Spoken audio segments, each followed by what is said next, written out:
Salut à tous, vous lancez un nouvel aquarium? Vous avez entendu parler du cycle de l'azote?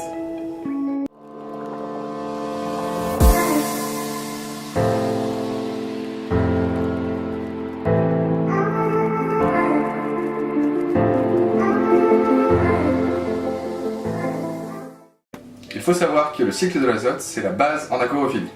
Vous ne pouvez pas lancer un aquarium sans passer par ce fameux cycle, sinon vous courez à la catastrophe, c'est-à-dire la mort de vos poissons. Le cycle de l'azote est donc obligatoire. Quand vous dites cycle de l'azote, vous pensez que l'on va partir dans quelque chose de très compliqué, mais ce n'est pas le cas. Si vous regardez cette vidéo, c'est que vous débutez sûrement en aquarophilie, et vous êtes là pour comprendre de manière ludique les bases pour lancer un aquarium. Avec Aquastus, nous allons apprendre simplement le déroulement de ce cycle de l'azote, également appelé nitrification. C'est un cycle biologique de dégradation des déchets qui se déroule en plusieurs étapes. Avant de s'intéresser à celui-ci, il faut savoir que c'est un cycle microscopique que l'on ne peut absolument pas voir à l'œil nu. Mais nous verrons plus tard dans la vidéo que nous pouvons contrôler son déroulement au fil du temps, comme nous le disions en 3 étapes. Au lancement de votre aquarium, vous avez 3 bactéries, les microcosas, les bacilliums et les bactériums. Ces 3 bactéries vont consommer les déchets présents dans l'eau, les déjections des poissons, les plantes mortes, la nourriture non utilisée, ainsi que l'oxygène présent dans l'eau. Une fois qu'elles ont digéré tout ce mélange, elles les transforment soit en ammoniac ou en ammonium, selon le pH de votre eau. Si votre pH est supérieur à 7, alors vous aurez de l'ammoniac, alors que s'il est inférieur à 7, vous aurez de l'ammonium. Il faut savoir que tous les bacs d'eau douce ont un pH proche de 7, donc vous aurez forcément de l'ammoniac dans votre eau. L'ammoniac est très agressif pour vos poissons, mais c'est là que la nature est bien faite. Une deuxième bactérie fait alors son entrée, il s'agit des Nitrosomonas. Ces Nitrosomonas consomment l'ammoniac ou l'ammonium et rejettent des nitrites. C'est simple, les nitrites sont mortels pour les poissons, c'est pour cela qu'ils doivent toujours être à zéro. Pour contrer la prolifération de nitrites, une troisième bactérie fait alors son entrée, ce sont les nitrobactères. Je ne sais pas vous, mais nitrobactères, moi je trouve que c'est un nom qui sauve la situation. Les nitrobactères sont là pour dévorer les nitrites et les transformer en nitrates.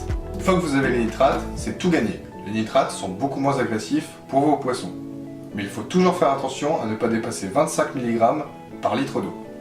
Mais vous allez nous dire comment mesurer ces 2 paramètres. Alors, il existe pour cela des tests qui peuvent être réalisés gratuitement en animalerie ou chez vous. Ces tests se présentent sous forme de bandelettes ou de valises complètes de tests. Voici comment utiliser une bandelette, c'est très simple. Il vous suffit simplement de plonger la bandelette entière dans l'eau de votre aquarium.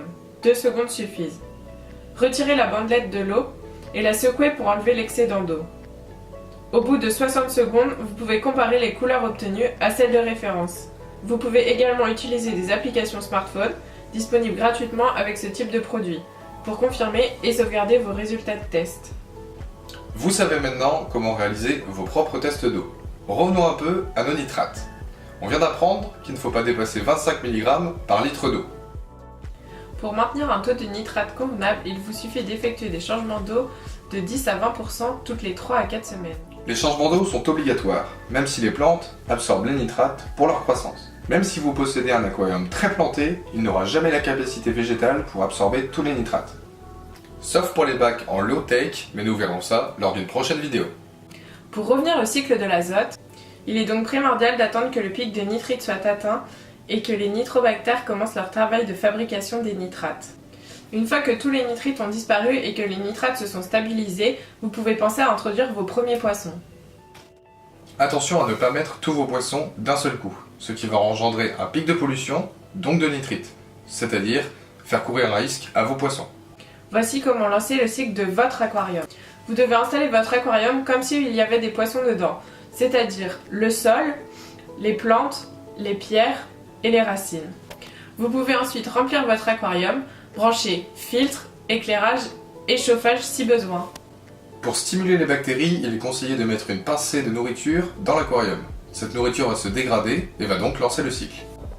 Vous pouvez également acheter des bactéries dans le commerce, elles sont à mettre une fois par jour pendant une semaine dans votre aquarium. Au bout de la 2e semaine, vous pouvez commencer à utiliser vos bandelettes de test. Les bactéries vivent sur différents supports tels que le sol ou dans votre filtre. Les sols poreux comme le manado favorisent l'accroche de ces bactéries. Il est donc important d'avoir un sol dans votre aquarium. Parlons maintenant de votre filtre. Le filtre, c'est le moteur de votre aquarium. Dans votre filtre, il y a différentes masses de filtration. On peut y trouver de la céramique pour la filtration biologique, ainsi que de la ouate et des mousses bleues pour la filtration mécanique. Ces mousses bleues et cette ouate filtreront les déchets. Toutes ces masses de filtration sont extrêmement importantes, elles servent de support pour vos bactéries. Il ne faut jamais rincer votre mousse ou votre gravier à l'eau du robinet. En effet, cette eau contient du chlore et tue les bactéries. Pour nettoyer vos mousses, il est conseillé de le faire lors d'un changement d'eau.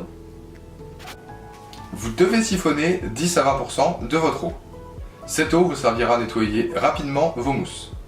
Pour remplir votre aquarium après le changement d'eau, vous devez vous assurer qu'elle ne contient pas de chlore. Pour cela, vous devez préparer votre volume d'eau nécessaire à votre changement d'eau 24 heures à l'avance, le temps que le chlore s'évapore. Ou en cas d'urgence, vous pouvez utiliser un conditionneur d'eau qui aura pour effet de neutraliser les métaux lourds et le chlore. En résumé, le cycle de l'azote se déroule en 3 étapes. Tout d'abord, vos déchets donnent de l'ammoniac. La seconde bactérie transforme cet ammoniac en nitrite. Et enfin, les nitrites deviennent des nitrates grâce à la troisième bactérie. Un cycle ne s'arrête jamais, puisque vous aurez toujours un apport en déchets. Vos poissons mangent, ils rejettent des déjections. Mais une fois que le cycle d'azote est passé, l'aquarium est dit cyclé. C'est-à-dire qu'il est capable de se réguler tout seul. Néanmoins, n'oubliez pas de faire des changements d'eau de façon correcte pour ne pas tuer vos bactéries et avoir un aquarium en parfaite santé. Voilà, vous connaissez tout sur le cycle de l'azote. Vous êtes prêt à lancer votre premier aquarium sans risque pour vos futurs poissons. On espère que cette vidéo vous a plu et qu'elle vous a permis d'apprendre plein de choses. Si c'est le cas, n'hésitez pas à lâcher un petit pouce bleu, sinon, regardez-la une deuxième fois. À bientôt!